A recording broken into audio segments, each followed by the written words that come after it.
Kwazuvai makadi kwese kwamuri, tichiti mangwanani, masikati, manheru, tuchienderana nekuti muri kupi. Right, tine quick update yatinayo panapa yechikoro chiri kunzi Riverton Academy. Vari vanzwa nyaya iyi, vanzwa nyaya yaitika yekuti chifu vabloka vana vechikoro kuti vasapinde pachikoro chavasiri kuda ivo chief kuti chinge chiri in existence because of an argument yavainayo or a disagreement yavainayo nemuridzi wechikoro ari kunzi businessman. So the allegations are that chikoro ichi chakavakwa pa-illegal ground, hanzi communal land, hachifaniri kunge chiri ipapo. That's the first thing. The second thing, munhu uyu aifanira kuuya kwandiri ndichief ivava vari kudaro, hanzi ndini the highest authorizing body in this area, saka aifanira kuuya kwandiri kuzonoitwa authorized. Haana kuita izvozvo, akangoaplya, hatina kumubvumira, achibva aenda mberi nekuvaka. Bvunzo yedu isusu ndeyekuti chikoro chosvika pakupera vasingaoni kuti chiri kuvakwa here, vozoda nhasi kuvhara chikoro. Ndosaka tiri kuti anti-development, anti-progress munyika. Ngatione video. Kindly have your comment after this video. In Murinye, where your convoy blocked a road leading to Riverton Academy. What is the crux of the matter? In the first instance, there is no school called the Riverton Academy Murinye Extension because it has not been established in terms of the laws of the country. Firstly, a due process was not followed. All what I know is that an application was made to council, and that application has not yet been completed. And as a matter of fact, I sit at the top of the administrative point of the Murinye communities, and I authorize any developmental project that takes place in the area. I am the chief.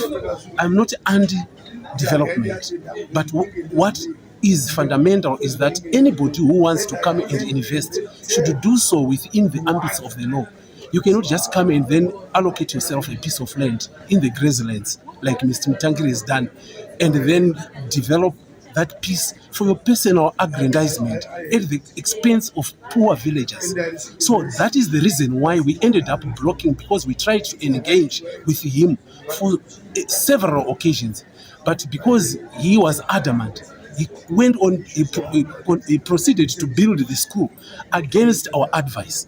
There is no license given by the Ministry of Education to authorize that school at the moment. It's an illegal school.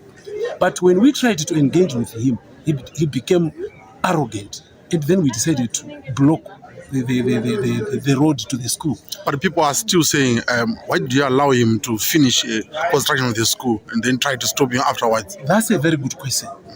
I was not aware for a very long time until the school was at a very advanced stage. He had bribed two of my village heads, Machingura and the other village head. Munamat. And he had promised them whatever he promised them. And he made them write up to say, we are giving you 30 hectares of land in their villages. Villages that are already congested by villagers. That's the reason why I summoned them, including the headmen. I find them headmen Clemens Mukami 3 heads of cattle as a result of that issue. I find each one of the village heads 1 head of cattle because I couldn't. Okay, it was an act of misconduct in the first instance, but I realized it was a first act of misconduct, and then I decided to fine them instead of firing them, right? And now when it comes to the school is charging $800 per child. No child from Murinye communities can afford that kind of fees. If they cannot afford $48 at a primary school, how could they afford $800? Or even if he says $150, nobody can afford that school. So it's his personal property that he has apportioned himself from communal land without the authorization of myself and my lieutenants as traditional leaders. Now, I ended up removing my blockage because the minister the resident minister called me and said, could you kindly allow the children to proceed so that if the school is illegal, we will then request the ministry to close it officially because it is not registered. That's when I complied. I came here to have a meeting with the minister in terms of the constitution, which is the supreme law of the country. Section 283 says the chief, whilst in the performance of his duties, is not under the authority of anybody. He carries out his decisions, independently. And this is exactly what I did because I did to protect my communities. I didn't violate any law. If Mtangiri wants a place to build a school, he can come properly. We go together and find the right place where he can build a school.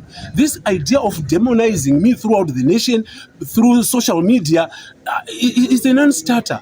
He hurled insults at me, but I don't utter a single vulgar word from my mouth. But this is exactly what he did. Okay, but I'm not worried about that. He is my son. Since this is a developmental project, and it's already water under the bridge now that the school has already been completed, is there room for a compromise? Are you going to back down? Do you think you can back down and you allow learners to continue with their learning activities? What I could probably allow is to allow them to learn for a while he is relocating his school to a place that we will then identify for him.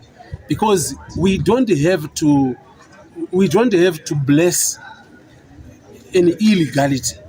We cannot do that. Many people actually end up doing wrong things, hoping that at the end of the day, people will just say, it has been done already. Let them just proceed. It has happened even in housing. Land barons take land illegally, settle people there. And at the end of the day, you hear people saying, no, just sympathize with the people who are building because they were also given.